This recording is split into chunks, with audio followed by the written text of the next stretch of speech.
ॐ अज्ञानतिमिरान्धस्य ज्ञानाञ्जनशलाकया चक्षुरुन्मिलितं येन तस्मै श्रीगुरुवे नमः। नमो विष्णुपदाय कृष्णपृष्ठाय भूतले श्रीमते भक्तिवेदान्तस्वामिने इति नामिने नमस्ते सरस्वते देवे गौरवाणी प्रचारिणे निर्विशेष शून्यवाद पाश्चात्य देशतारिणे।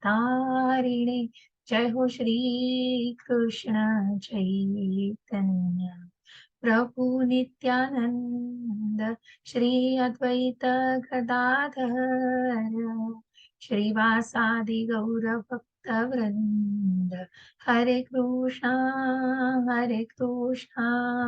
कृष्ण कृष्णा हरे हरे हरे रामा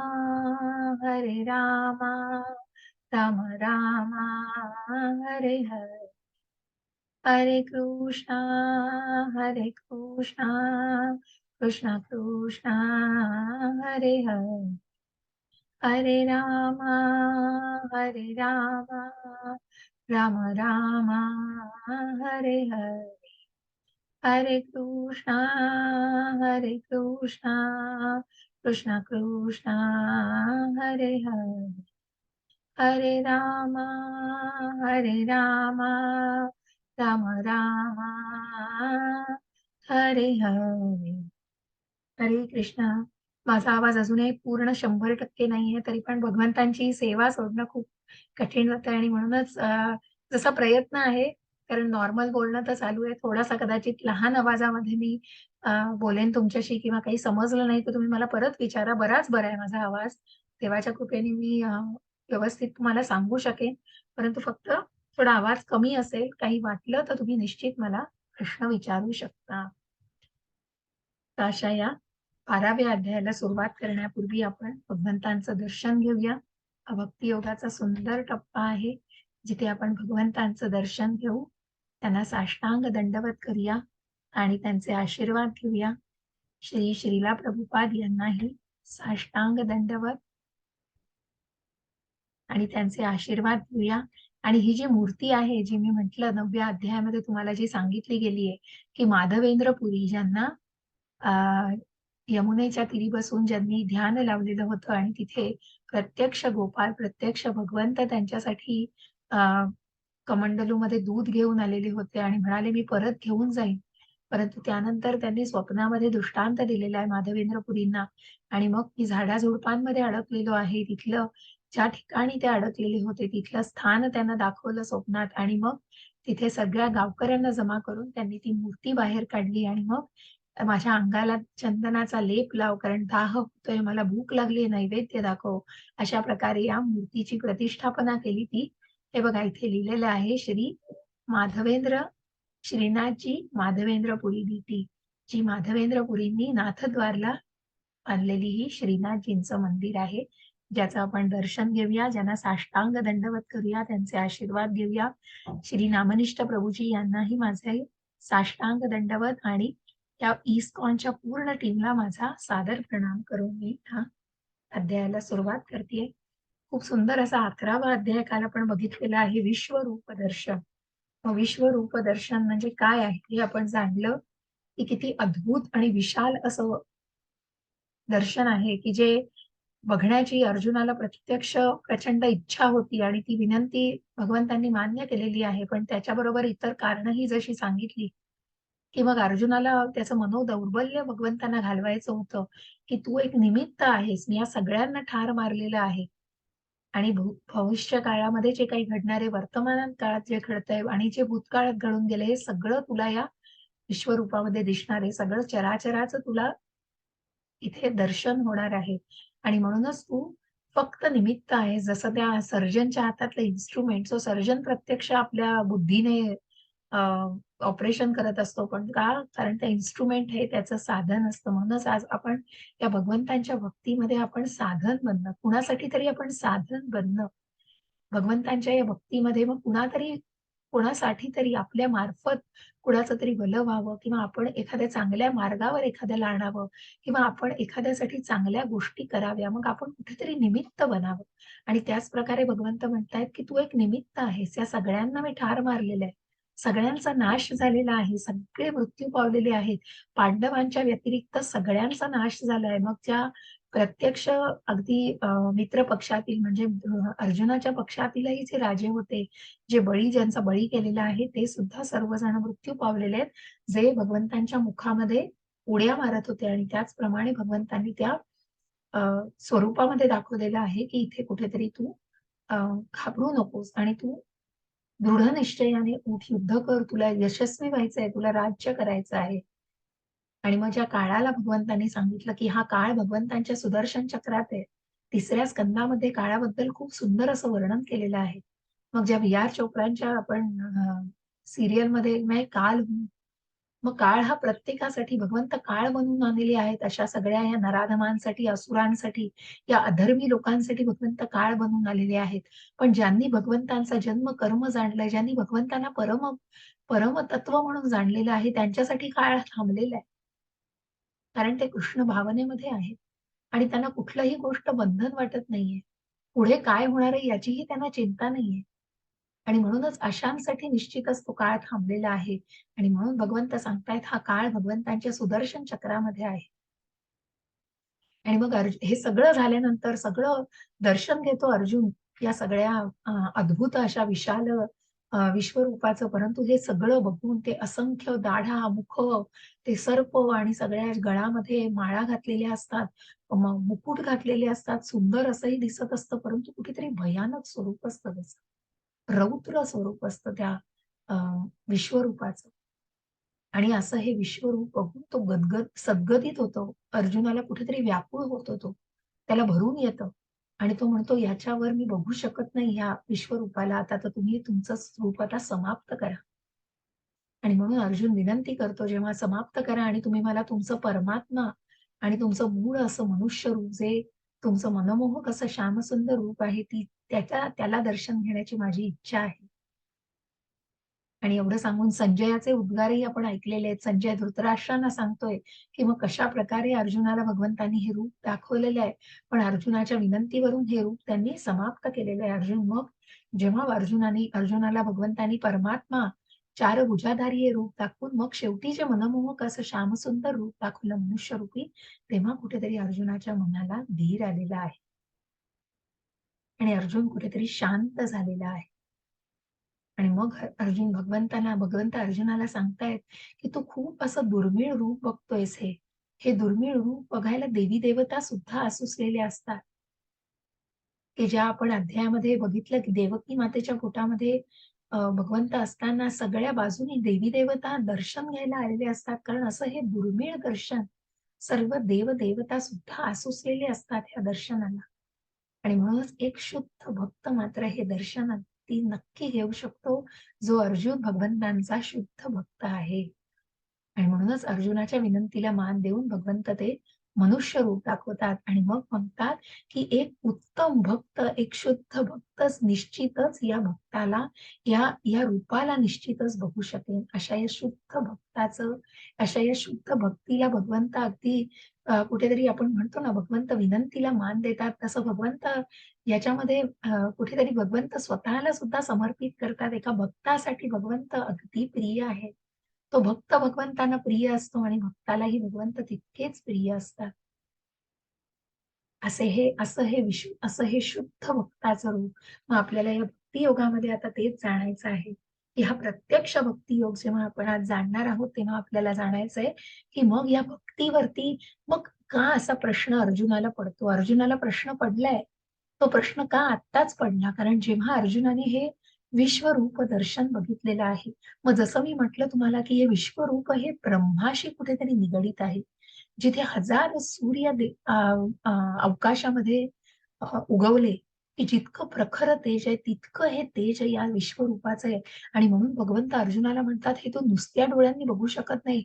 त्यासाठी मी तुला हे दिव्य दृष्टी देतोय." आणि म्हणून मग त्या दिव्य दृष्टीने अर्जुन ते विश्वरूप बघू शकतात. पण हे सगळं जाणल्यानंतर अर्जुनाच्या मनामध्ये प्रश्न येतो, की मग तुझ्यावर भक्ती करणारे हे अव्यक्त रूप असलेले भक्त श्रेष्ठ आहेत का मग जे तुझ्या मनुष्य रूपावरती, जे तुझ्या निर्विशेष ब्रह्मरूपावरती करतायत, का तुझ्या मनुष्य रूपावरती भक्ती करणारे भक्त श्रेष्ठ आहेत? आणि म्हणून मय्यावेश्य म्हणून येणं, की मग तू मला सांग की कोण श्रेष्ठ आहे आणि हे जे वैयक्तिक तुझ्या रूपावरती करतायत का अवैयक्तिक निर्विकार अशा रूपावरती भक्ती करतायत? कोण श्रेष्ठ आहे याच्यात? हा हा प्रश्न मात्र अर्जुनाला पडतोय.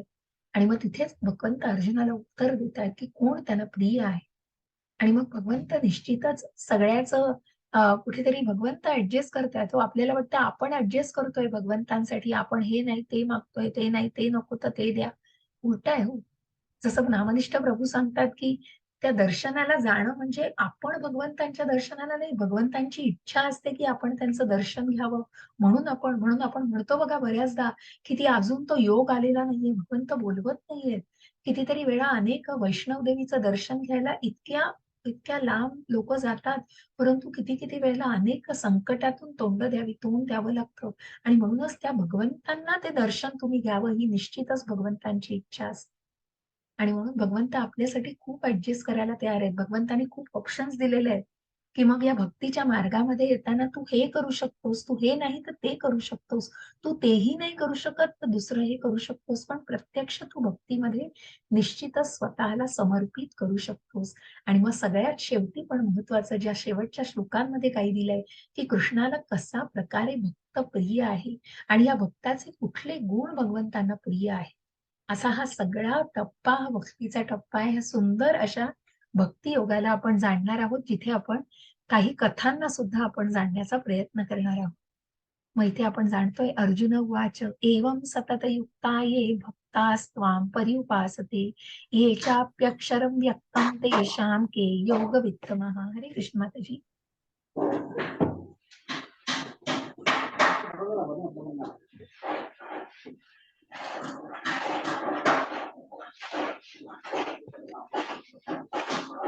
अच्छा, आवाज येत आहेत का माताजी तुमच्याकडे? बरं, आपण एक काम करूया. कुणाला वाचायची इच्छा आहे का? मला थोडासा तेवढाच रिलीफ मिळेल माझ्या कष्टाला. हरे कृष्ण माताजी. तुमच्याकडे आवाज येत आहेत का माताजी? हो हो, थोडा आवाज येतो. मग तुम्हाला जमणार आहे का? एवढा आवाज येणार आहे मात्र. हरकत बंद नाही, करू. वाचलं तुम्ही म्यूट होऊ शकता. तुम्ही ठीक दुसरं आहे. कोणी वाचले का? ठीक आहे, किरण प्रभूजी वाचायला तयार आहेत माताजी. मग हरकत नाही, तुम्ही म्यूट झालात तरी चालेल माताजी. किरण प्रभूजी, मी तुम्हाला को होस्ट करते, तेवढा माझ्या थोडाशा आवाजाला रिलीफ मिळेल, बाकी काही नाही. धन्यवाद प्रभूजी. हरे कृष्ण प्रभूजी. एक मिनिट आहे. हा हा.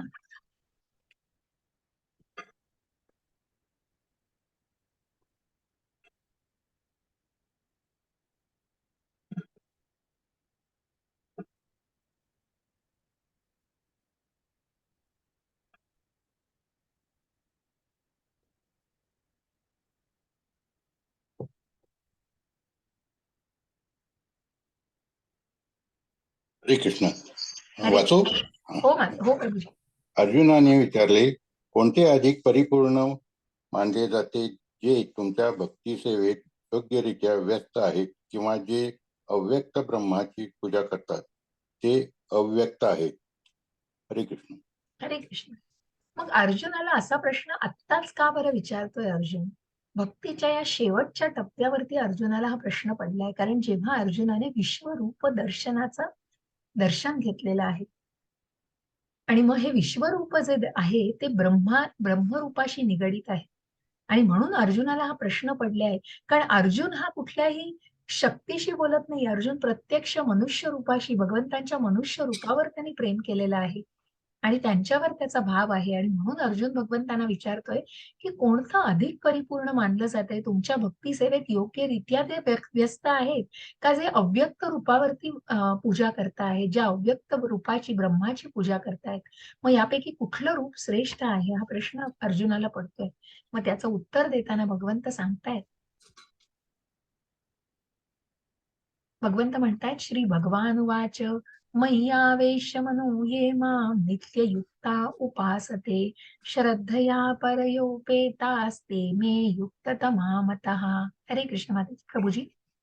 धन्य भगवान म्हणाले, ज्यांचे मन माझ्या वैयक्तिक स्वरूपावर स्थिर आहे, नेहमी महान आणि दिव्य श्रद्धेने माझी उपासना करण्यात मग्न आहे, तो मी सर्वात परिपूर्ण मानतो.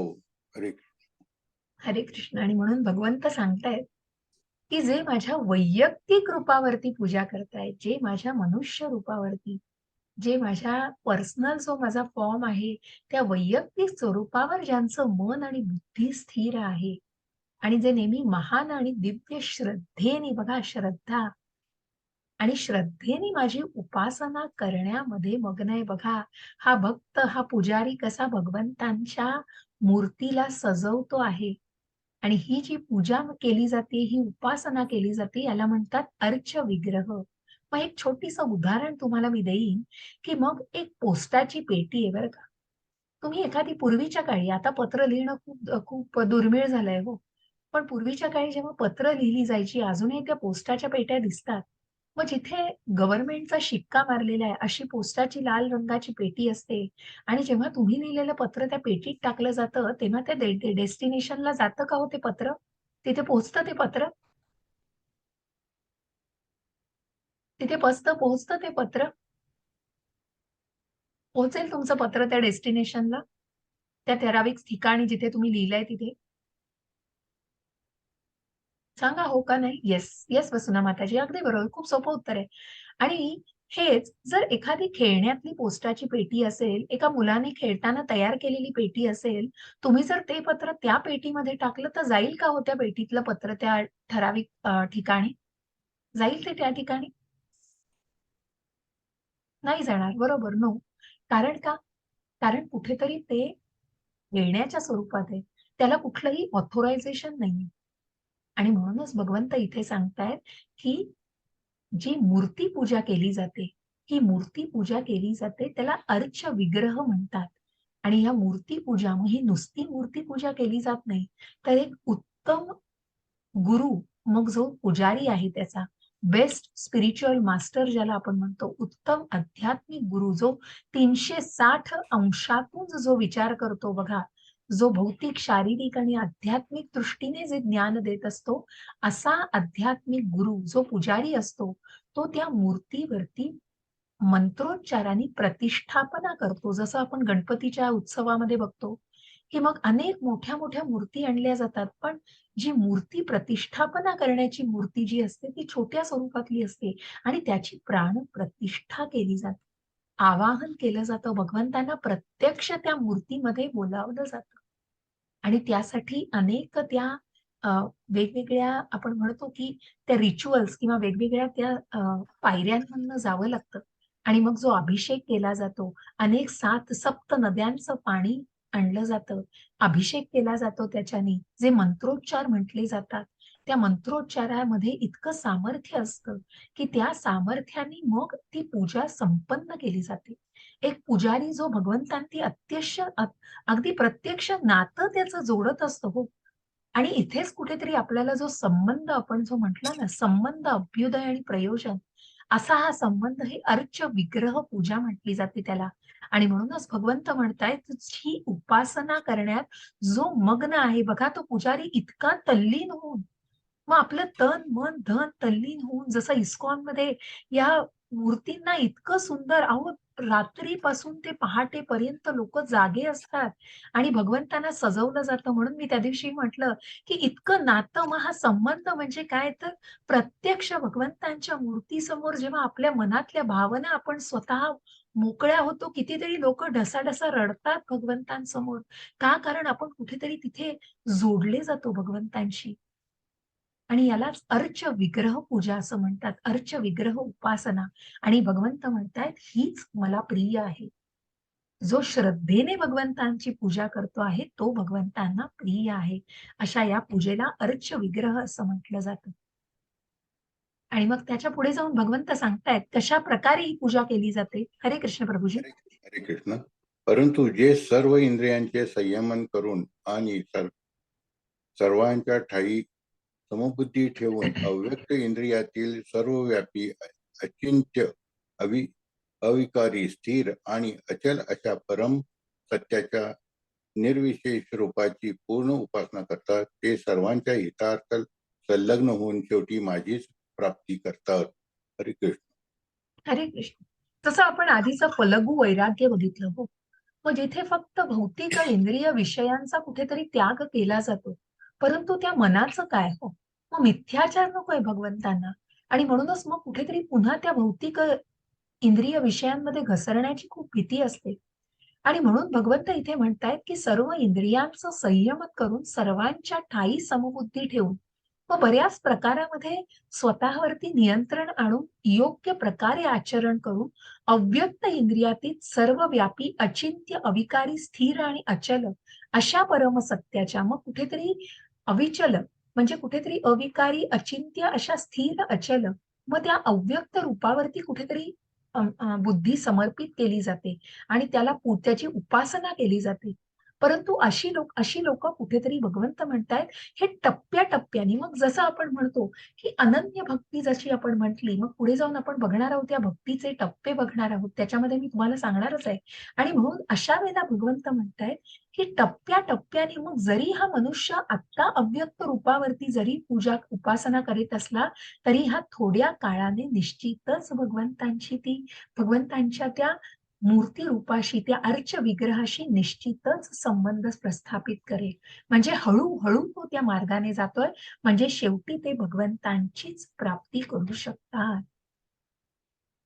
परंतु का भगवंत का अशा व्यक्तींचं पण सांगतायत बघा, क्लेशोधिकरतरस्तेषां अव्यक्तासक्त चेतसाम अव्यक्ता हि गतिर्दुःखम देहवद्भिर्वाप्यते. हरे कृष्ण प्रभुजी. ज्यांचे मन परम सत्याच्या अव्यक्त अव्यक्त निर्विशेष रूपामध्ये असक्त झालेले आहे, त्यांना प्रगती करणे अतिशय क्लेशदायक आहे. त्या मार्गात प्रगती करणे हे देहधारी जीवासाठी नेहमीच अतिशय दुष्कर असते. हरे कृष्ण. हरे कृष्ण. बघा, मग जे परम सत्याच्या अव्यक्त निर्विशेष रूपामध्ये, मग जे इम्पर्सनल फॉर्म भगवंतांचा जो आहे त्याच्यामध्येच ते भगवंताला शक्ती आहे. मग जे कोणी लोक भगवंताला शक्ती मानतायत पण ते स्वतःच्या देहधारी भावनेशीच निगडित आहे, अशांना प्रगती करणे मात्र कठीण जाते. कारण ते स्वतःला आत्मा नाही, मी शरीर आहे, आणि मग जे काही शरीराशी निगडित आहे, मग असा शरीर देहधारी व्यक्ती स्वतःला त्या मी आत्मा आहे आणि शरीर नाही या गोष्टीला मान्य करणं फार जड जातं. अशा व्यक्तीला फार दुष्कर असतं, खूप कठीण असतं त्या व्यक्तीला. प्रभुपादांनी खूप छान सांगितलेलं आहे समजावून. मग भगवंत अशांनाही सांगतात बघा की तुम्ही जर फॉर्म आहे तुमचा, तुम्ही जर देहधारी आहात, तर देहधारी व्यक्ती ही कुठल्या तरी फॉर्मलाच निगडित होणार ना. मग माझाही तो व्यक्त फॉर्म आहे, माझाही तो निर्विकार नसून एक एक एक असा जो जो भगवंतांचा मनुष्य रूप आहे आणि जे भगवंतांचं पर्सनल वैयक्तिक फॉर्म आहे त्याच्याशीच तुम्ही साध्य साधू शकता. मग मीही अशा कुठल्या तरी फक्त पृथ्वी अग्नी वायू जल आणि आकाश या गोष्टींशी नाही फक्त हे करू शकत, मी कुठेतरी त्या रूपाशीच सन्निहित होऊ शकतो आणि मी कुठेतरी संलग्न होऊ शकतो. हे भगवंतांनी कुठेतरी समजावून सांगण्याचा प्रयत्न केलाय. म्हणून परंतु या व्यक्तीला का ते दुष्कर जातं, कारण कुठेतरी त्या आत्मसाक्षात्कारी भावनेमध्ये स्वतःला आणण्यासाठी त्यांना खूप प्रयास घ्यायला लागतात आणि म्हणून ते त्यांच्यासाठी थोडं दुष्कर बनतं. कारण फक्त त्या देहधारी भावनेशीच निगडित असतात. त्यांनी निश्चित भगवंतांच्या त्या वैयक्तिक रूपाला जाणणं आवश्यक असतं, जे त्यांच्यासाठी अतिशय कठीण बनून बसलेलं असतं. ये तु सर्वाणि कर्माणि मयि सन्न्यस्य मत्परः अनन्येनैव योगेन मां ध्यायन्त उपासते तेषामहं समुद्धर्ता मृत्युसंसारसागरात् भवामि न चिरात् पार्थ मय्यावेशित चेतसाम्. हरे कृष्ण प्रभु. हरे कृष्ण. परंतु जे माझे पूजन करतात, जे आपली सर्व कर्मे मला अर्पण करतात आणि अनन्य भावाने भक्ती करीत माझी उपासना करतात, माझ्या ठायी मन स्थिर करून भक्तीमध्ये संलग्न होतात व माझेच ध्यान करीत असतात, त्यांचा हे पार्था मी जन्म मृत्यू रूपी संसार सागरातून त्वरित उद्धार करतो. हरे कृष्ण. हरे कृष्ण. मग भगवंत आहेत हो. या गटांगळ्या ज्या खातायत ना, या मृत्यू सागरामध्ये, या मृत्यू लोकामध्ये, ज्या या मायेच्या वेष्टनाखाली मनुष्य त्रिगुणांच्या प्रभावाखाली जगतोय, परंतु जाणत नाहीये मी आत्मा आहे, मी शरीर नाही, मी आत्मा आहे आणि अजूनही फक्त त्या देहधारी भावनेशीच निगडीत आहे. परंतु कुठेतरी भगवंतांनी आधीच्या अध्यायामध्ये जे सांगितलं ना, की शेवटी ते माझीच प्राप्ती करतात. ही गोष्ट कशा प्रकारे बघा, एक उदाहरण देऊ शकते मी तुम्हाला. की मग एखादी ड्रायव्हर आहे, तो एक ट्रेनरला एक एक व्यक्ती आहे, तो ट्रेनर त्या व्यक्तीला ड्रायव्हिंगचं ट्रेनिंग देतोय. ड्रायव्हिंगचं ट्रेनिंग देताना पहिल्याच दिवशी ती व्यक्ती ड्रायव्हिंग करायला लागल्यावर तो ट्रेनर घालेल का हो त्याला हायवेवरती डायरेक्ट, की आता चल तू मी उतरतो खाली, तू हायवेवर जा आणि आता वाहन चालव. असं करेल करेल का हो तो ट्रेनर? मला सांगा बरं. सांगा चॅटमध्ये. असं करेल तो ट्रेनर? पहिल्याच दिवशी चालवू शकेल हायवेवरती गाडी? नाही चालवू शकणार. बरोबर. अगदी बरोबर माताजी सगळ्या. कारण का? कारण त्याला त्याचं ज्ञान घ्यायचंय. मग जेव्हा तो ट्रेनर सांगतो, की "तू रेअर मिरर असा ठेव. तू या आरशाकडे लक्ष दिलं पाहिजे. मग ॲक्सिलरेटर काय आहे? ब्रेक काय आहे? क्लच काय आहे? तू त्या तिघांना कशाप्रकारे कोऑर्डिनेट केलं पाहिजेस? कुठे तुझं लक्ष पाहिजे?" या सगळ्याचं जेव्हा ज्ञान घेतलं जातं, तेव्हा कुठेतरी ती व्यक्ती जेव्हा त्या गोष्ट जेव्हा ती ट्रेनिंग पूर्ण करण्याच्या प्रयत्नात असते, तेव्हा मग तो ट्रेनर त्याला हायवेवर नेतो. म्हणजे कुठेतरी त्या ज्ञानाची आवश्यकता असते. म्हणून डायरेक्ट उठून आपण ते मन आणि बुद्धी एकत्र करू शकणार नाही हो. आणि म्हणून भगवंत इथे म्हणतायत, की जे माझं पूजन करतात, आपली सर्व कर्म भगवंतांना अर्पण करतात, अनन्य भक्तीमध्ये. मग ही अनन्य भक्ती बघा, की या अनन्य भक्तीमध्ये मन आणि बुद्धी भगवंतांच्या ठायी स्थिर होते. दुसरं कुठलंही काही दिसत नाही आणि म्हणूनच अशा शुद्ध भक्ताला भगवंत या मृत्यूरूपी सागरातून निश्चितच बाहेर काढू शकतात. भगवंत आहेत हात द्यायला. आणि म्हणून आपल्याला जाणायचंय कशाप्रकारे आपण या निरनिराळ्या भक्तींना जाणायचंय. आणि म्हणून या भक्तींना आपल्याला जाणताना बघायचंय, की मग ही भक्तीचे टप्पे जसं मी म्हटलं, की प्रत्येक वेळी याचा उच्चार केला जाईल. मग हे टप्प्या-टप्प्याने कसं शक्य आहे? जसा तो ट्रेनर ड्रायव्हरला हळू ज्ञान देत असतो ते. त्याचप्रमाणे आपल्याला जाणायचंय, की भगवंत म्हणतायत, की मी तुला ऑप्शन देतोय. जर तू हे करू शकलो नाहीस, तर तू अशा प्रकारे माझ्यावरती लक्ष केंद्रित कर. मग ही जी पहिला टप्पा आपल्याला जाणायचा आहे, तो अनन्य भक्तीचा. मय्येव मनाधस्त्व मयि बुद्धिं निवेशय निवसिष्यसि मय्येव अत ऊर्ध्वं न संशयः. हरे कृष्ण प्रभूजी. हरे कृष्ण. माझ्यावर म्हणजे पुरुषोत्तम भगवंतावर तुझे मन स्थिर कर आणि आपली बुद्धी गुंतवून माझ्या ठायी युक्त कर. अशा रीतीने तू निस्संदेह सदैव माझ्यामध्येच वास करशील. हरे हरे कृष्ण प्रभूजी. आणि म्हणून बघा हे सगळे सवंगडी जे बसलेले आहेत, किती भगवंतांच्या प्रेमामध्ये विलीन आहेत. त्या प्रेम भावामध्ये आहेत हो सगळे. ज्या गोप-गोपिका आपण ऐकतो भगवंतांचे सवंगडी आहेत. भगवंतांचं जे काही भगवंत सांगतायत ते किती मन लावून ऐकतायत. कारण त्यांचं मन आणि बुद्धी त्यांनी पूर्णपणे भगवंतांवर त्यांना दुसरं काहीही दिसत नाही. फक्त भगवंत, जे भगवंत समोर सांगतायत आणि त्यांचं हे अगदी निर्व्याज असं आणि इतकं सुंदर रूप, मनमोहक रूप त्याच्यावरती त्यांचं मन स्थिर झालेलं आहे. आणि त्यांची बुद्धीही भगवंतांच्या सांगण्यावरती स्थिर झालेली आहे. आणि असे हे भक्त भगवंतांच्या ठायी वास करतात. ज्याला म्हणतात अनन्य भक्ती. हा भक्तीचा पहिला टप्पा आहे जिथे भगवंत म्हणतायत. मग भगवंत आता सांगतायत, की कशाप्रकारे तुम्ही भक्ती करू शकता. आणि मग ही पहिला टप्पा आहे, ही अनन्य भक्ती भगवंत सांगतायत.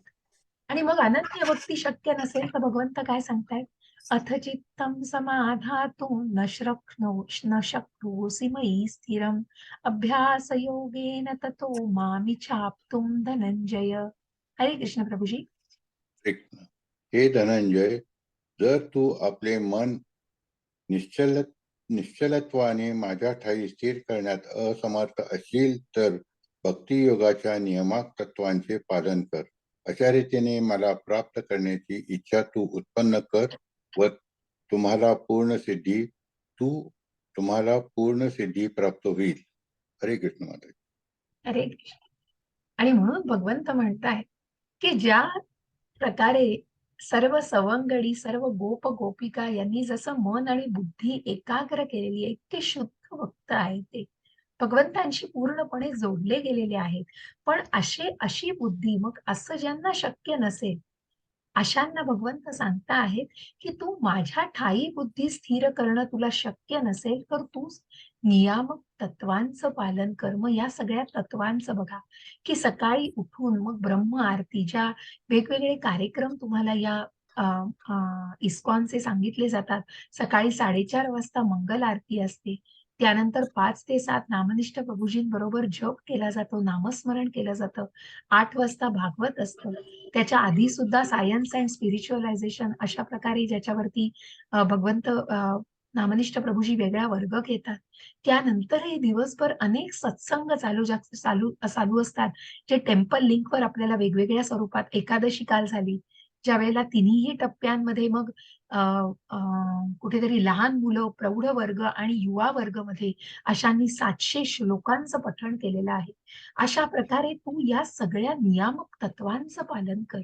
तुला जर शक्य नसेल तुझं मन आणि बुद्धी एकाग्र करून करणं, तर तू या मग जे रेग्युलेटरी प्रिन्सिपल्स आहेत, जे मांसाहार न करणं आणि परस्त्रीशी संबंध न ठेवणं, जुगार न खेळणं, मद्यपान न करणं, या सगळ्या अतिशय महत्वाच्या गोष्टी आहेत आणि त्या तर काटेकोरपणे पाळल्याच पाहिजे. परंतु तू या नियामक तत्वांचं संकीर्तन कर, नामजप कर, सकाळी उठून नामाचा जप कर आणि भगवंतांच्या नामामध्ये स्वतःला विलीन कर.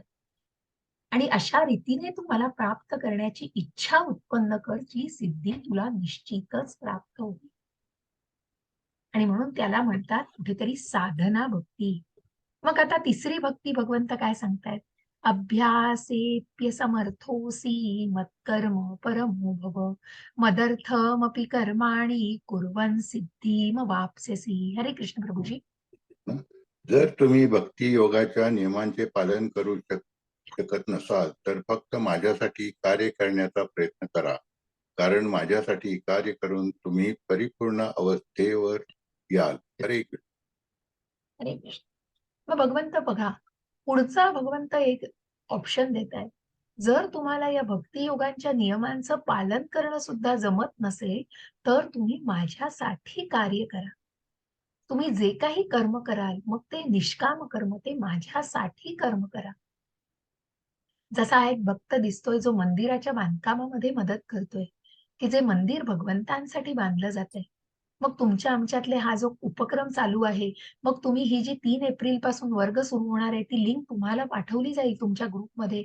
मग तुम्ही तुमच्या आप्तांना, मित्रमैत्रिणींना, ज्येष्ठांना, तुमच्या नातेवाईकांना, मित्रमंडळींना सोशल ग्रुप्सवर तुम्ही शेअर करण्याचं काम करा हो. तुम्ही निष्काम पद्धतीने करा. मग ते जॉईन होवो ना होवो याच्याशी तुमचा संबंध नाहीये, पण तुम्ही ते कर्म भगवंतांसाठी करा. आणि म्हणून आजच्या या अध्यायाला अनुसरून तुम्हाला या भक्ती सेवेचं नक्कीच महत्व सांगणार आहे. मग भगवंतांसाठी सेवा काय? मग जसं आपल्या अंजली माताजी येतात दर प्रत्येक अध्यायाच्या सुरुवातीला त्या सुंदरपणे अध्याय पठण करतात. ही एक सेवा करतात त्या भगवंतांची. श्रवणम कीर्तनम याप्रमाणे त्या कीर्तनम पठणम करतात. श्लोक पठण हे भगवंतांची सेवा करतात. आज किरण प्रभूजी आपल्याकडे आले, ते पण आपल्याच कुटुंबातले एक सदस्य आहेत कृष्ण सेवकांचे आणि ते सुद्धा वेळोवेळी ही सेवा द्यायला जेव्हा आवश्यक असेल तेव्हा येत असतात आणि भगवंतांच्या या सेवेमध्ये मदत करत असतात. आणि म्हणूनच ही जी सेवा आहे, ही सेवा मनापासून आली पाहिजे. याच्यासाठी कमिटमेंट आतून पाहिजे. कारण मग वेळ नाही ही एक्सक्यूज सगळ्यांना आहे हो. प्रत्येक जण आपल्या प्रपंचामध्ये अडकलेला आहे. प्रत्येकाला आपल्या सांसारिक जबाबदाऱ्या आहेत. परंतु नामनिष्ठ प्रभूजी नेहमी सांगतात, मग सकाळी 5 वाजता तुम्ही उठत असाल, तर रात्री 11 वाजेपर्यंतचं तुमचं वेळापत्रक नुसतं विचार करा मनामध्ये तुम्ही किती वेळ त्यातला वाया घालवतात आणि तोही त्या WhatsAppवर बघा. त्या मोबाईलवर तुम्ही किती वेळ वाया घालवता आणि मग मला सांगा, की तुम्हाला वेळ नाही. तुम्ही एक काम तुम्ही जर भगवंतांची सेवा करण्यासाठी 15 मिनिटं जरी दिलीत, तरी तुमची इतर 99 कर्म इतकी सुलभ होतील, की तुम्हाला त्याच्यासाठी खूप प्रयास घेण्याची पण गरज पडणार नाही. पण हे इथून आलं पाहिजे हो. हे श्रद्धेने आलं पाहिजे. हे कुणावर लादत नाहीये. माझं पण नाही, मी आमच्या सगळ्या टीमला नेहमी तेच सांगत असते, की कोणीही ओव्हरबर्डन होऊ नका, कोणीही लादून घेऊ नका. प्रत्येकाच्या घरामध्ये काही अडचणी असतात. कोणी वयस्कर व्यक्ती असतात, कोणी आजारी असू शकतं, कुणामध्ये कुठल्याही घरामध्ये काहीही प्रकारच्या अडचणी अहो, जगी सर्व सुखी असा कोण आहे? समर्थांनी सांगितलेलंच आहे. आणि म्हणूनच असे प्रत्येकाच्या घरामध्ये निरनिराळ्या प्रकारचे असंख्य व्यवधानं आणि असंख्य म्हणून मनुष्य भगवंत म्हणतात ना, की या संघर्षांना मनुष्य तोंड देतोय हो. जन्म, मृत्यू, जरा, व्याधी तर आहे, पण या दुःखालयामध्ये अनेक या इंद्रियांशी निगडीत जे काही संघर्ष तो करतो, या संघर्षाला तो तोंड देतोय. मग या तोंड देता जेव्हा भगवंतांची सेवा केली जाते, त्याच्यातनं जी निर्मळ तुम्हाला जो काही आनंद मिळेल, तो मी नाही तुम्हाला सांगू शकत. त्याची प्रचिती तुम्ही स्वतःच घेऊ शकता. मी आज 2 वर्ष झाले इस्कॉनच्या संपर्कात आहे. मी नाही तुम्हाला मी त्याला शब्दच नाहीयेत. इतकं इतकं सुंदर म्हणजे जितकं तुम्ही मनापासून कराल, मग हे मी केलंय. मग त्याच्यातनं तो मी बाजूला काढला पाहिजे.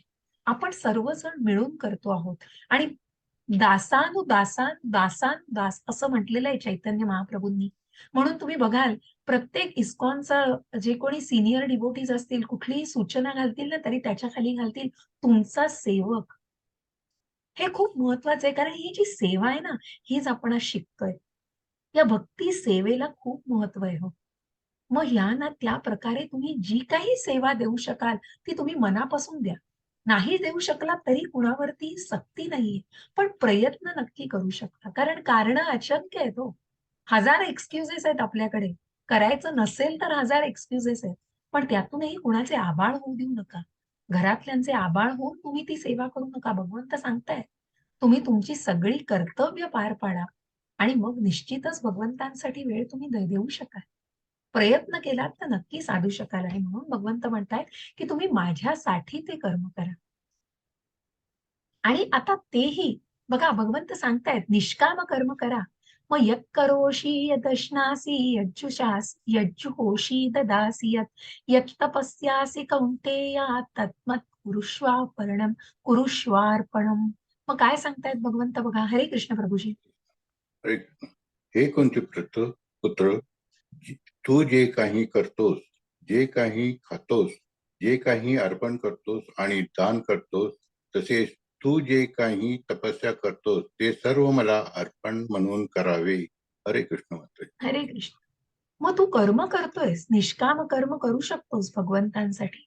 जी कृतज्ञता आहे भगवंतांसाठी अर्पण केलेली.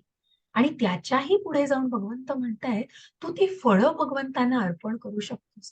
तू जे कर्म करतोयस त्या कर्माची फळं. मग जी भगवंतांची सेवा करतो आहेस ते तर आहे.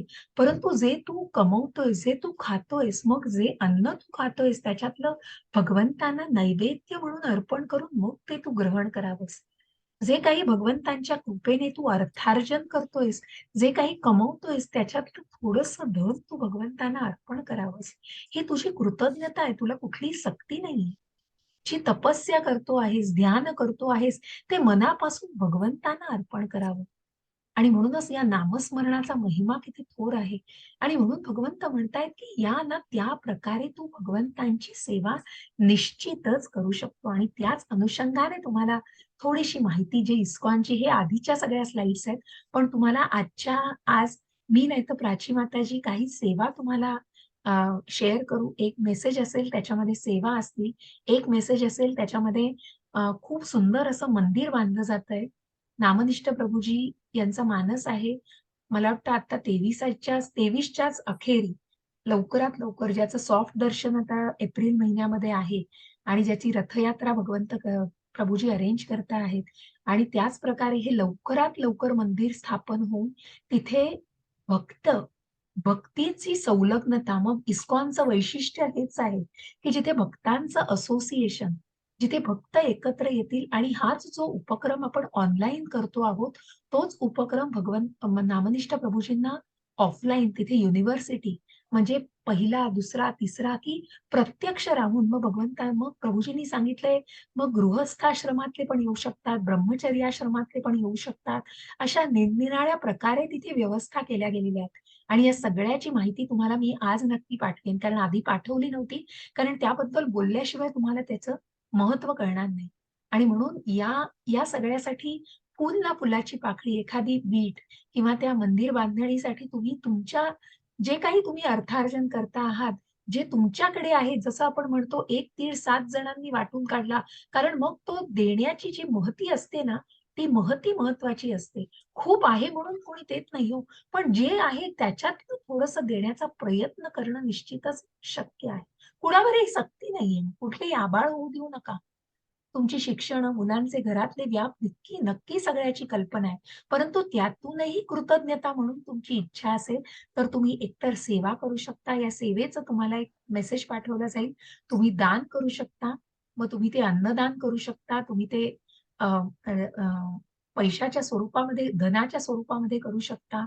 कुठल्याही स्वरूपामध्ये मग तुम्ही ते क्षीर नैवेद्य, धूप सेवा, अन्नदान सेवा, भोग सेवा, मग जो पुष्प अर्चना केल्या जातात, या सगळ्या ज्या सजवलं जातं भगवंतांना, मग सर्व सेवा, मग जसं 9व्या अध्यायात म्हटलेलं आहे, पत्रम पुष्पम फलम तोयम यो मे भक्त्या प्रयच्छती. मग सगळ्या या सेवा तर मान्यच आहेत. पण ज्या भगवंतांना इतकं सुंदर सजवलं जातं, ज्या भगवंतांपासून आपल्याला सगळं मिळालंय हो, त्याची कृतज्ञता आपण निश्चितच कुठेतरी फूल ना फुलाच्या पाकळीने निश्चितच कुठेतरी व्यक्त करू शकतो आणि ती तुम्हाला प्रार्थना आहे. कुठलीही सक्ती नाहीये. जसं हे हर्षदान केलेलं आहे बघा. मग सकाम कर्मातनं केलेलं आहे. निष्काम कर्म एक झाला. मग सकाम कर्मातून जरी ते केलं गेलं, अथैतदप्य शक्तोसी कर्तुं मद्योगमाश्रितः सर्व कर्म फलत्यागम तत्तः कुरु यतात्मवान. हरे कृष्ण प्रभुजी.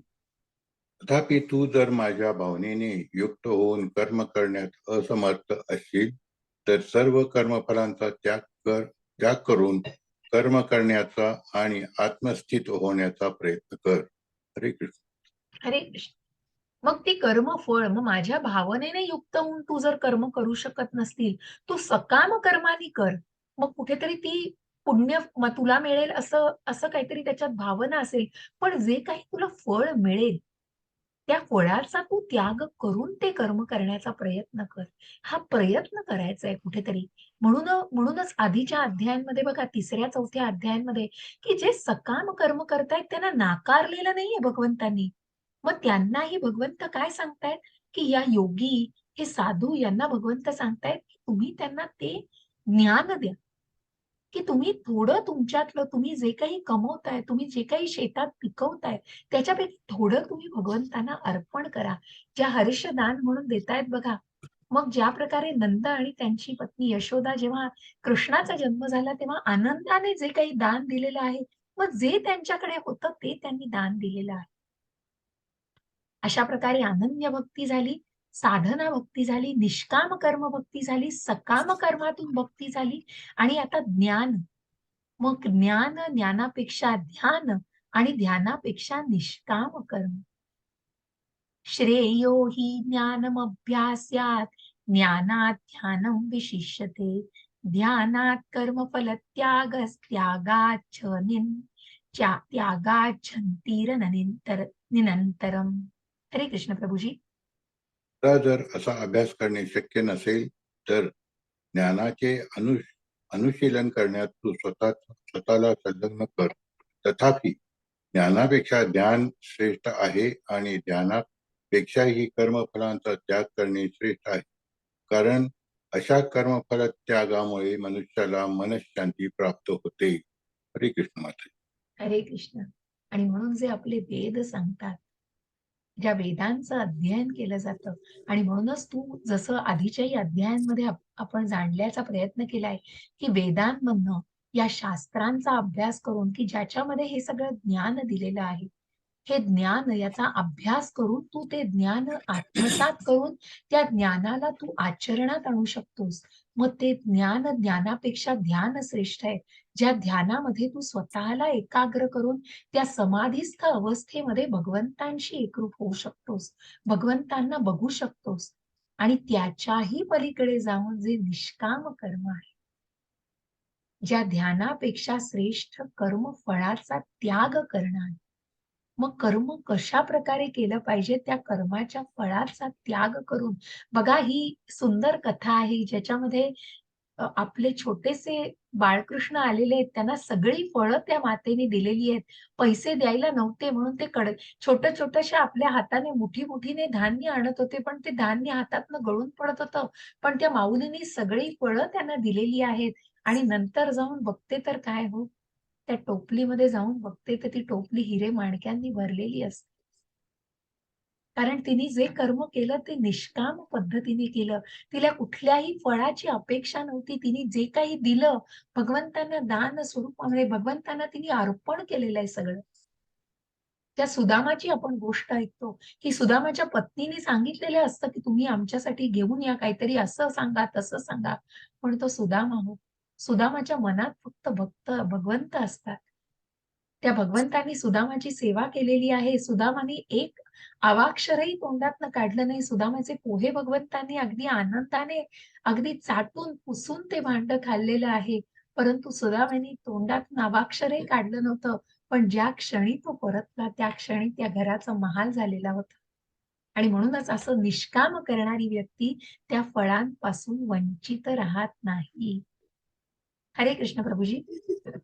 जो जो जीवांचा द्वेष करीत नाही आणि सर्व जीवांचा सहृदय मित्र आहे, जो मित्र अहंकारापासून मुक्त आहे आणि स्वतःला स्वामी समजत नाही, जो सुखदुःखांमध्ये समभाव राखतो, जो क्षमाशील, सदैव तृप्त, आत्मसंयमी आहे आणि आपले मन व बुद्धी माझ्यावर स्थिर करून जो दृढ निश्चयाने भक्तीमध्ये संलग्न झालेला आहे, तो मला अत्यंत प्रिय आहे.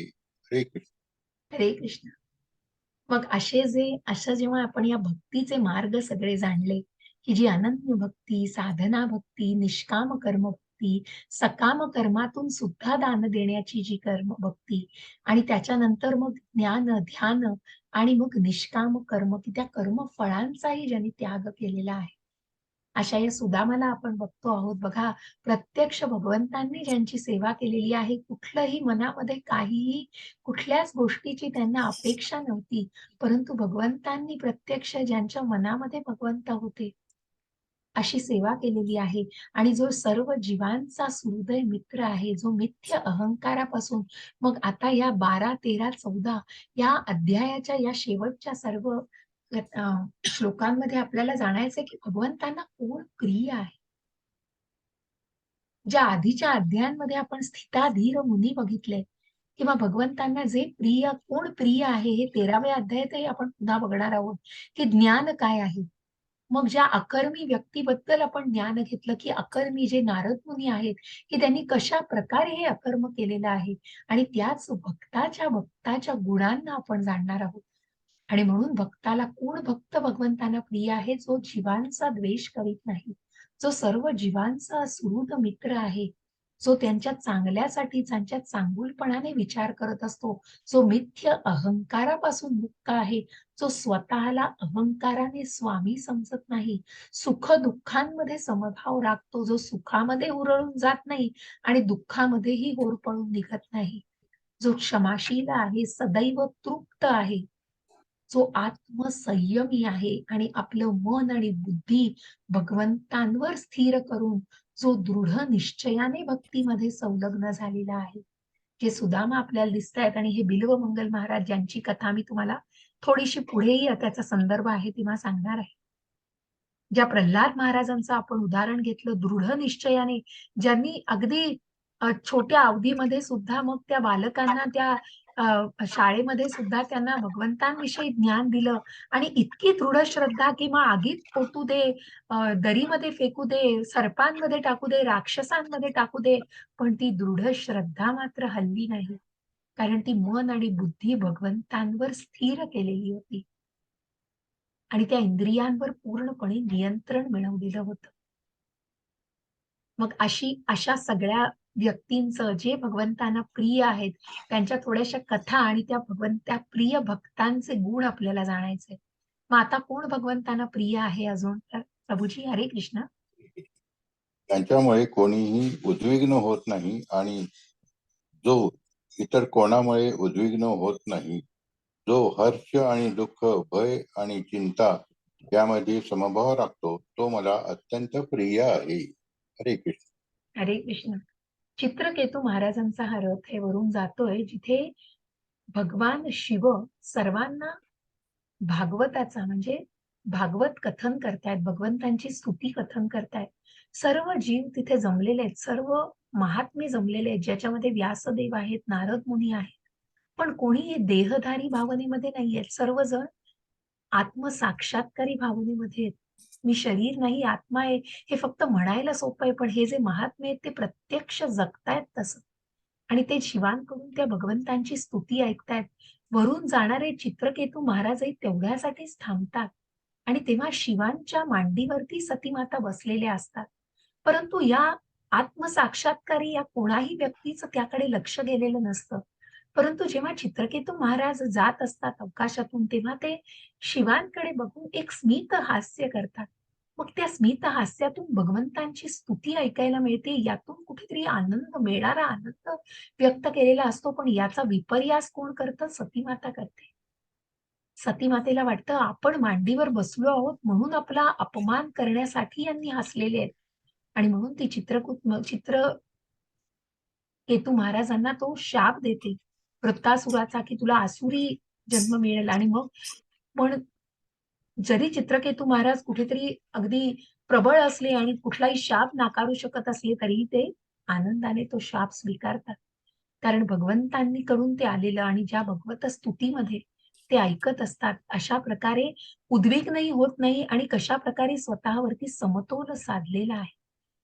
असे हे थोर महात्मे ज्यांनी या सगळ्याला जाणलेलं आहे. मग अजून भगवंतांना कोण प्रिय आहे? तर हरे कृष्ण प्रभूजी. जो माझा भक्त साधारण दैनंदिन क्रियावर अवलंबून नसतो, जो शुद्ध, कुशल, चिंतारहित, दुःखमुक्त आणि कोणतेही फल प्राप्त करण्यासाठी महत् प्रयास करीत नाही, तो मला अत्यंत प्रिय आहे. हरे कृष्ण. हरे कृष्ण प्रभूजी. आणि म्हणून मग श्रीवास ठाकूरांची एक कथा आहे बरं का, की ज्याच्यामध्ये चैतन्य महाप्रभूंच्या काळामध्ये श्रीवास ठाकूर हे एक भक्त, शुद्ध भक्त भगवंतांचे. त्यांच्या घरी चैतन्य महाप्रभू कीर्तनाला येत असत.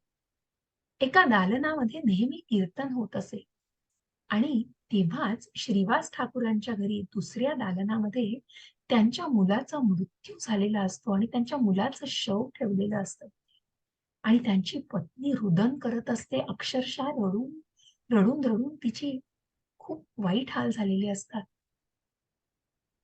परंतु जे श्रीवास ठाकूर चैतन्य महाप्रभूंच्या दालनामध्ये जाऊन एकदा बघतात की कीर्तन योग्य पद्धतीने चालू आहे आणि मग पुन्हा दुसऱ्या दालनामध्ये येऊन आपल्या पत्नीला सांगतात की तू तुझं रडणं बंद कर.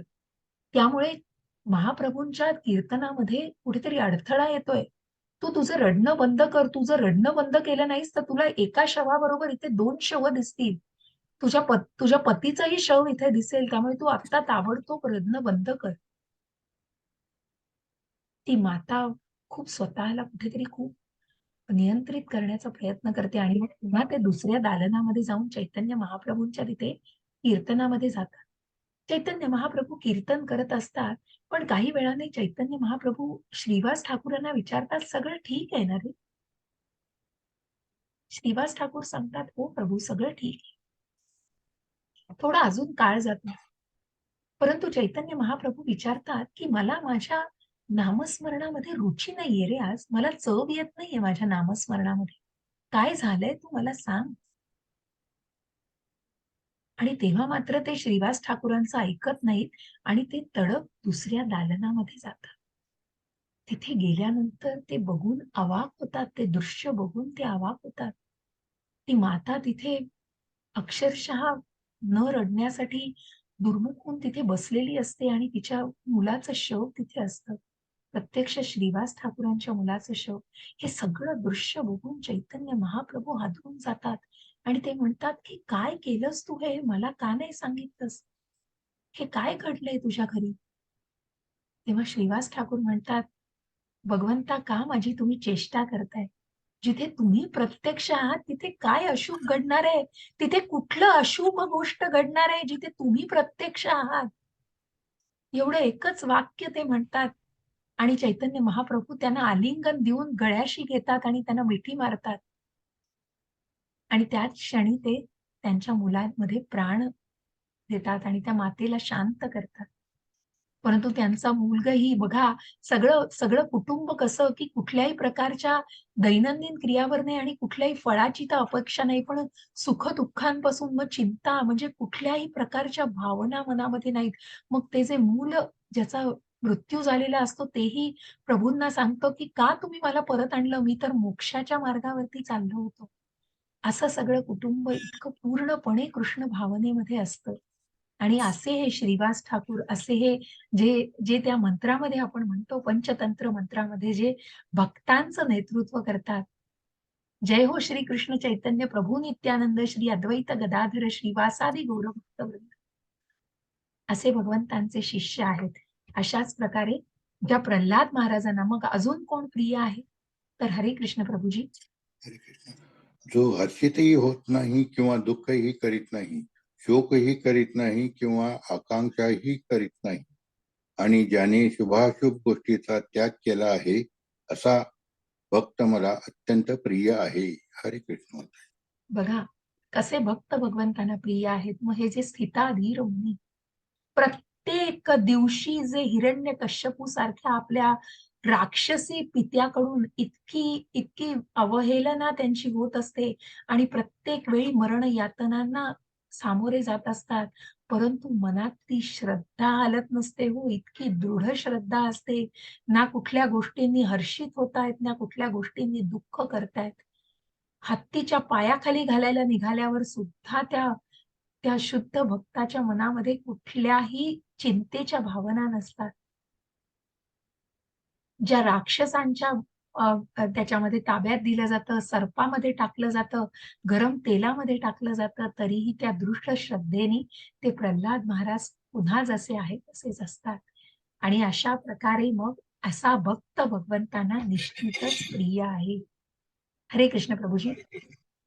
जो मनुष्य शत्रू आणि मित्र यांच्या ठिकाणी समान असतो, जो मानापमान, शीत उष्ण, सुखदुःख, स्तुती निंदा यामध्ये समभाव राखतो, जो कुसंगापासून नेहमी मुक्त असतो, सदैव शांत आणि जे काही मिळेल त्यात संतुष्ट असतो, जो घरादाराची काळजी करीत नाही, ज्ञानामध्ये स्थित आहे आणि भक्तीमध्ये संलग्न झालेला आहे, तो मला अत्यंत प्रिय आहे.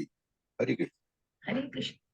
सर्व कर्म बंधनांपासून जो मुक्त झालेला आहे, सगळ्या मानापमान, शीत, उष्ण जसं कुठल्याही प्रकारच्या भावनांपासून आणि कुठल्याही प्रकारच्या इंद्रिय विषयांपासून त्यांनी स्वतःला इतकं नियंत्रित केलेलं असतं. अमरीश महाराजांचं हे उदाहरण आहे. अमरीश महाराजांनी आपला प्रत्येक अवयव मग भगवंतांच्या भक्तीमध्ये, की तोंडाने कीर्तन, कानाने श्रवणम करतायत, पादसेवनम म्हणजे कशाप्रकारे पूजा तर करतायत, पण ते पाय सतत मंदिराकडे जातायत. हाताने अर्चना करताहेत, नतमस्तक होऊन भगवंतांची पूजा करतायत, स्मरण करतायत. अशा प्रकारे प्रत्येक अवयवाला भगवंतांच्या उपासनेमध्ये गुंतवलेलं आहे. परंतु असेच परीक्षित महाराजांना अशा या अमरीश महाराजांना सॉरी दुर्वास मुनी कुठेतरी शाप देतात कारण त्यांचा अपमान होतो, की त्यांनी एकादशीचं व्रत कारण त्यांच्या आधी मोडलेलं ही कथा पुढेही आपण उल्लेखली जाणार आहे. तेव्हा अजून मी तुम्हाला जास्त विश्लेषित करून सांगेनच. आता थोडा 4:30 वाजून गेलेले आहेत.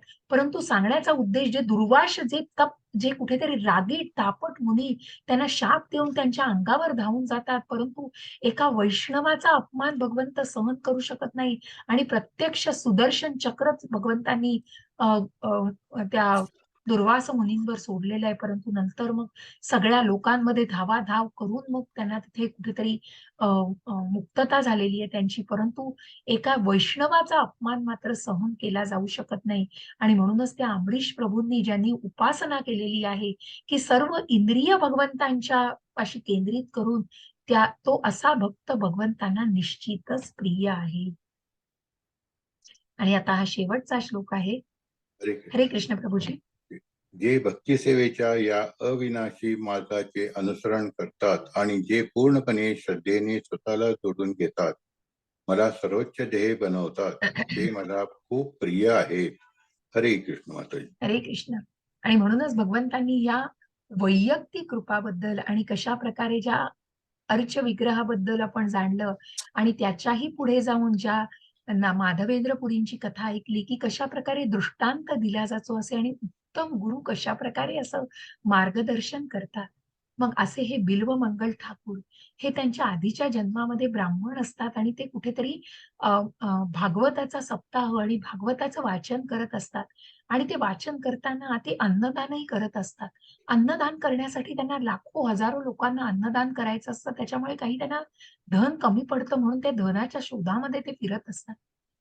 ते फिरत असताना एका रस्त्यावरून जाताना त्यांना स्मशानभूमीमध्ये एक तिथे शवावर अंत्यसंस्कार होत असतात आणि तिथे अनेक राजे-रजवाड्यांसारखी लोकं जमलेली असतात. त्यामुळे त्यांना वाटतं हे कुठेतरी राजेच्या घरचं दिसतंय आणि त्याचप्रमाणे ते राजा-राणी तिथे अत्यंत व्यथित अशा अवस्थेमध्ये असतात, कारण त्यांच्या राजकन्येचं निधन झालेलं असतं. आणि तिथे त्या शवाच्या ठिकाणी बिल्वमंगल ठाकूरांना तेव्हा त्यांच्या त्या जन्मामध्ये त्यांना हार दिसतो त्या शवाच्या गळ्यामध्ये. आणि सगळे जेव्हा निघून जातात, राजा वगैरे राणी आपापल्या ठिकाणी निघून जातात, जेव्हा ते अंत्यसंस्कार झाल्यानंतर, तेव्हा बिल्वमंगल ठाकूर त्या ब्राह्मणाच्या जन्मामध्ये जाऊन त्या हार घेण्याचा प्रयत्न करतात. परंतु तिथून वाणी होते, की "तू चुकीचं वागतोयस. तुला जर धन हवं असेल, तू माझ्या बाबांकडे जा. राजा आहेत, तुला धन देतील." आणि हे दुसरं-तिसरं नसून ती राजकन्याच प्रत्यक्ष ब्राह्मणाशी बोलते. आणि मग बिल्वमंगल ठाकूर उठून त्यांच्या राजाकडे जातात आणि त्यांच्याकडनं धन घेतात. पण पुन्हा तीच गोष्ट, ते धनही त्यांना कमी पडतं. आणि मग काही नाही तर जाऊन ते त्या हारावरच त्यांचा डोळा असतो आणि हार तो घेण्याचा प्रयत्न करतात. पण मग मात्र ती राजकन्या त्यांना शाप देते, की तू जरी पुण्यकर्म केलंस तरी तुला अनेक जन्म अजून घ्यायला लागतील आणि मगच तुला मोक्ष प्राप्ती होईल. आणि असे हे बिल्वमंगल ठाकूर मग त्या जन्मात त्यांचा मृत्यू होतो आणि त्यांना मृत्यू लोकामध्ये पुन्हा एका ब्राह्मणाचा जन्म मिळतो. आणि ब्राह्मणाचा जन्म मिळत असल्यावर परंतु त्यांना कुठेतरी ज्या शापाप्रमाणे तुला कुठेतरी चुकीच्या गोष्टींचा नाद लागेल असंही शाप त्यांना मिळालेला असतो. आणि त्या चुकीचा शाप म्हणजे काय, की तो स्त्रीगमन करणारी व्यक्ती होते. असा तो राजकन्येने शाप दिलेला असतो आणि मग हे त्या आपल्या जन्मामध्ये स्त्रीगमन करत असतात. प्रत्येक स्त्रियांच्या मागे धावत असतात. आणि अशी एक चिंतामणी नावाची स्त्री त्यांना आवडत असते, जिच्याकडे ते वारंवार जात असतात. वेश्या असते ती, तिच्याकडे वारंवार जात असतात. परंतु त्या जन्मामध्ये त्यांच्या वडिलांचं जेव्हा निधन होतं, तेव्हा त्या वडिलांचे अंत्यसंस्कारही ते पटापट करतात. खूप मोठा पाऊस पडत असतो आणि त्यांना भानही नसतं ते काय करतायत. आपल्याला जाऊन त्या चिंतामणीला भेटायचंय, इतकीच आतुरता मनामध्ये असते फक्त. आणि म्हणून मग ती नदी ओलांडून जाण्यासाठी ते एखाद्या शवाचा वापर करतात. त्या नदीवरती राहत असते ती चिंतामणी म्हणून त्या दुसऱ्या मजल्यावर जाण्यासाठी सर्पांचा आधार घेतात, ज्यांना दोरखंड समजतात.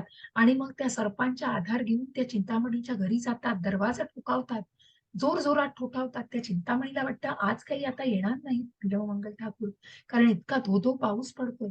परंतु ती जेव्हा दार उघडते आणि समोर दिसतात, तेव्हा ते अत्यंत भिजलेले असतात आणि ते म्हणतात, "कसे काय तुम्ही आज आलात?" तेव्हा ते सगळं त्यांना वर्णन करून सांगतात, की माझ्या वडिलांचे अंत्यसंस्कार मी पटापट करून आणि मी असा-असा एका मृताचा एका शवाचं अ, अ, मदत घेऊन मी ही नदी पार केली. सर्पांच्या मदतीने मी हा दोराने मी वरती आलेलो आहे आणि मी आता तुझ्यासाठी भेटायला आतुर झालेलो आहे. तू मला आतमध्ये घे. ती स्त्री म्हणजे दुसरी तिसरी कोणी नाही, चिंतामणी म्हणजे आधीच्या जन्मातलीच ती राजकन्या असते आणि ती राजकन्या असतेच, परंतु आध्यात्मिक गुरु मग ज्या ब्राह्मणाने ज्या ज्या बिल्वमंगल ठाकूरांना आधीच्या जन्मामध्ये ज्यांनी आध्यात्मिक ज्ञान दिलेलं असतं, ते आध्यात्मिक ज्ञानही ज्यांच्याकडून प्रदान केलेलं असतं. मग सॉरी, ती ती ती राजकन्या ती नसते, तर त्यांचा तो आध्यात्मिक गुरुच्या रूपामध्ये ती चिंतामणी त्यांना सांगते, की "तू माझ्यासाठी इतके कष्ट घेऊन आलास, इतकं दारोदारी इतकं सगळं कष्ट करून आलास, हेच जर तू कृष्ण भावनेसाठी केलंस आणि तू कृष्णासाठी हे सगळं केलंस, तू कुठे जाशील? तू कशाप्रकारे तू आत्ता कुठे असशील तू? ह्याचा तू विचार केलायस का?" त्यांच्या आध्यात्मिक गुरूच्या तोंडून चिंतामणीच्या तोंडून हे वक्तव्य येतं आणि तेव्हा ते खळबळून जागे होतात आणि ते तिथून बाहेर निघतात आणि मग स्वतःला तीर्थक्षेत्राच्या ठिकाणी मार्गस्थ करतात, अंगावर भगवी वस्त्र धारण करतात.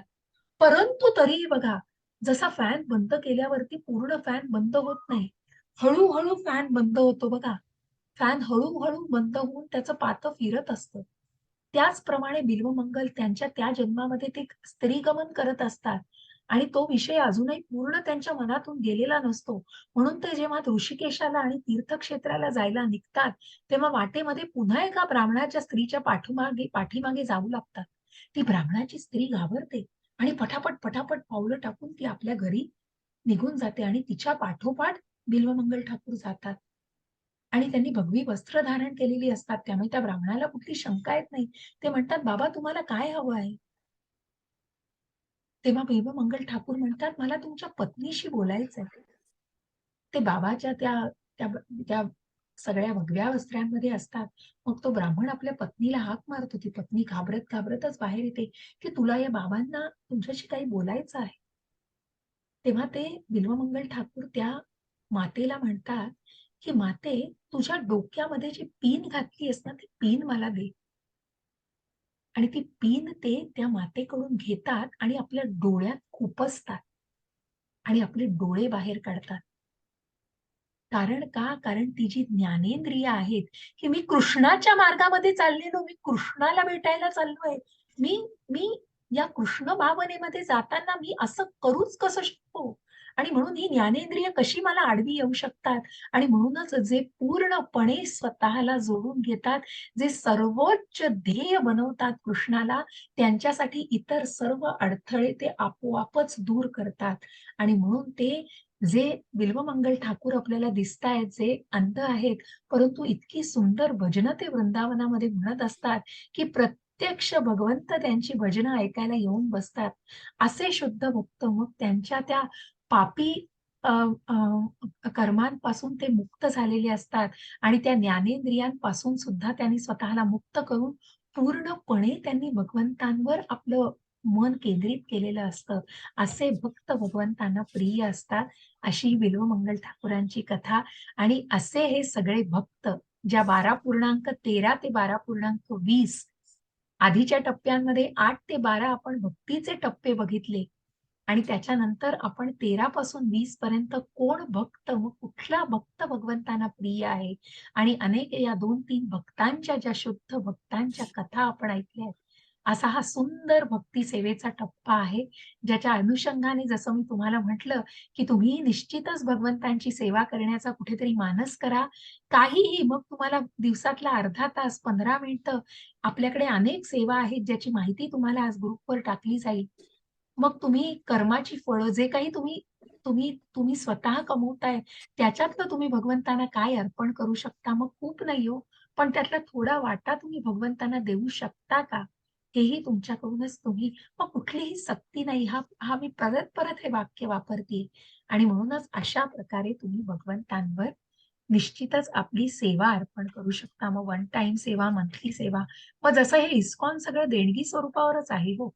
आज प्रभुपादांनी जे एवढ्या संस्था स्थापन केलेल्या आहेत, या अनेक देणग्या ज्या अमरीश प्रभू ज्यांना म्हटलं जातं, जे फोर्डचे मालक आहेत, की अनेक इंडस्ट्रियलिस्ट आहेत, अनेक बिझनेसमन आहेत, ज्यांनी असंख्य मग ती कृतज्ञता जेवढं मिळतं आहे, तेवढंच भगवंतांनाही अर्पण केलेलं आहे. आणि हेच जाणून घ्यायचं ही कृतज्ञता आपल्याला या भक्ती सेवेतून, की ही भक्तीचा उत्तम मार्ग हा तुम्हाला भगवंतांशी खूप, खूप सुलभपणे जोडला जातो हो भगवंतांशी.